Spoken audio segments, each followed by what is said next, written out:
AwardsWatch. It's an absolute pleasure to be with you both here today. How are you doing, first of all? Good, thank you. I like your library behind you. I know, I Thank you. like it It's too. fake. I wish I could say it was real, but it's fake, I like a lot of the processed food that we eat, know. unfortunately. I know congratulations on, re-entering the space with Food 2. Food 1, I mean Food 1, Food, the original documentary started such a movement, fueled by Fast Food Nation and the data from there, Eric's work, and it was kind of a phenomenon, and it kind of opened the conversation about what are we eating, corporate America and the control over that. And now this one really takes it a step further. And I want to talk a little bit about your motivations, why now, why 15 years later, and what were your main objectives, in making the film. I guess, Robert, we could start with you. We never thought we would do a sequel. It just didn't occur to us that that's something that what's so wonderful about being a documentary filmmaker is you get to enter into subjects you know nothing about, and you can become somewhat of an expert for a short period of time until you forget a lot about it. And it's a really fun process, learning and going into new worlds. So the idea of doing a sequel never seemed very appealing. And we were asked a number of times because our first film was very, it's an oxymoron. We were very successful for a documentary. So a little like the Long Island Expressway. But, so we had been approached and just didn't, we wanted to go off into new arenas. We're filmmakers, not food experts. And then when the pandemic hit, it just seemed to make everything so threw everything into focus. What was wrong with this system? The the terrible exploitation of workers that were being told they had to go back to work and they would not receive unemployment if they didn't, and they were forced into these plants that were ultimately some of the most dangerous, if not the most dangerous places in America, because we needed to feed America when in reality, these places were shipping their food, much of their food, to China, not all their food, but a lot of their food was being shipped to China. It was all about them making the best profit they could make. Even risking these lives meant nothing to them. Managers betting on how many people would die that week at the plant. It was unreal. We talked with OSHA workers who were government employees who were told they shouldn't wear masks in the plant because it would set a bad example. And that was, unbelievable. Or tomato workers who weren't allowed to have COVID testing because it would slow up the harvest. So that brought us back into the space because we were, as well as the fact that this food system was so consolidated and so brittle that this shock of the COVID could bring it to its knees. So at the same time, we didn't want to make a film about COVID, but that was the entry point. And it was really just a way of looking at the food system and seeing all its vulnerabilities that we wanted to talk about. And then came this new food, ultra processed food, which didn't exist in our minds, or to any of the experts. No one was talking about that 15 years ago. And now we're realizing over 60% of American calories is consumed by eating ultra processed food. And so that became a fascinating point.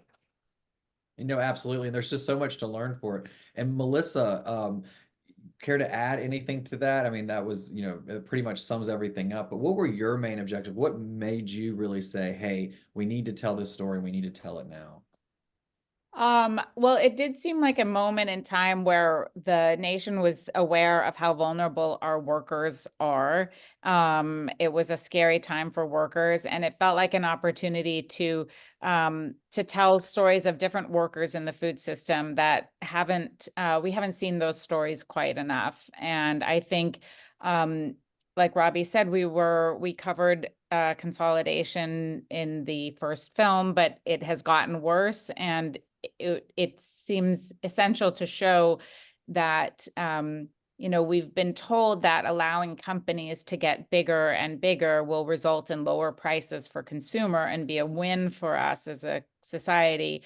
but actually we're sacrificing quite a few things by allowing those gigantic corporations. We're sacrificing worker wages and protections. We're sacrificing our environment. And like Robbie said, we are sacrificing our democracy when corporations can bend the arm of the president to keep their plants open. Absolutely. And, I know there has been a lot of policy, a lot of talk around, policy and policymakers since, 15 years ago, since food entered the conversation. Have you been approached, or has there been any other conversations with policymakers around, creating policy that would align with the objectives kind of in the documentary and make us more healthy? Today, we were at the FDA, and then we were with the Defense Policy Council, talking about their Domestic Policy Council. domestic policy. Not the defense. I'm having a hard time with that, lad. I know, it should We're be getting defense. serious about this food situation. Yeah, if you We went from disagree 0 to with 60. Basically, there's talk about labeling here. Front of package labeling in the way that we show in the film that's being done in Latin America and South America. Wonderful. And we thought that was so positive what they're doing in these other countries, and they have benefited so greatly from that labeling. And we are here to encourage lawmakers who are attempting to get that done in an election year. And I think they needed a little boost and encouragement, though wanting to do the right thing, what we think is the right thing. And I think it would save billions of dollars from medical bills, and it would ultimately make the eaters that much healthier. And so that's one of the main things that we are encouraging is front of the package labeling to, if it's got too much sugar, salt, or fat, they could no longer put health claims on their products. And ironically, the food that's healthy do not issue health claims. You don't see a health claim from broccoli or from lettuce or carrots, but you do see health claims from, Cocoa Puffs, whatever. These things in the middle aisles that are raving about how healthy they are, and they should not allow that if they have too much of these certain nutrients. Or ultimately, if we can come up with a good definition of ultra processed, there should be warning labels like there are on cigarettes, and it would save hundreds of thousands of lives and billions of dollars. Absolutely, well said. Now, aside from regulation, what's your call to action? This will come to you next, Melissa. What would you say we can do to help tell your story? I think you've done a great job of kind of personifying the issue with this film, as you always do.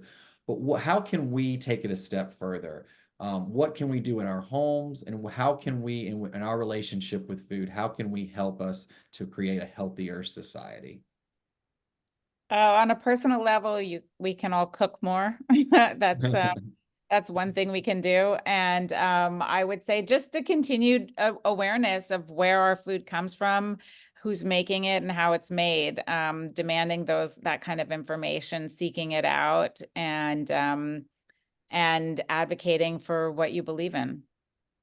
Absolutely. But Landon, I think a lot of that has happened since the first film, with, as I say, with numbers of other films and numbers of, Eric and Michael's books that came out, Omnivore's Dilemma and Fast Food Nation, obviously.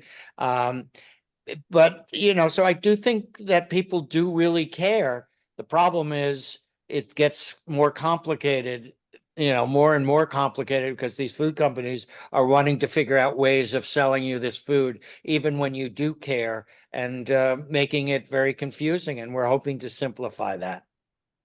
No, absolutely. And I think it's really important that we have that type of regulation and that you guys are doing this work to create a healthier society, because as we know, people get on a busy schedule, and they're the affordability. We have access to Whole Foods, but can we all afford Whole Foods all the time?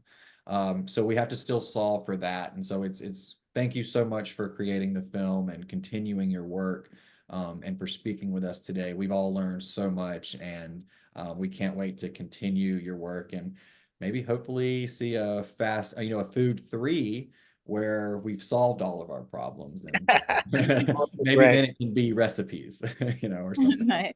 I just want to quote Cory Booker, who is Cory Booker and Senator Booker and Senator Tester, who are a wonderful addition. And that's a brand new thing, is to see two senators, one from a rural area and one from an urban area, working together to try to improve the food system. And as Senator Booker says in this film, you know, I don't want to tell people what to eat, but I sure as hell don't want my tax dollars going to pay for foods that are making us sick, you know. And if we can realign that farm bill to, you know, at least not start to be spending so many billions of dollars towards food that's not making us healthy, it would go a long way for making it more affordable towards other foods that do make us healthy.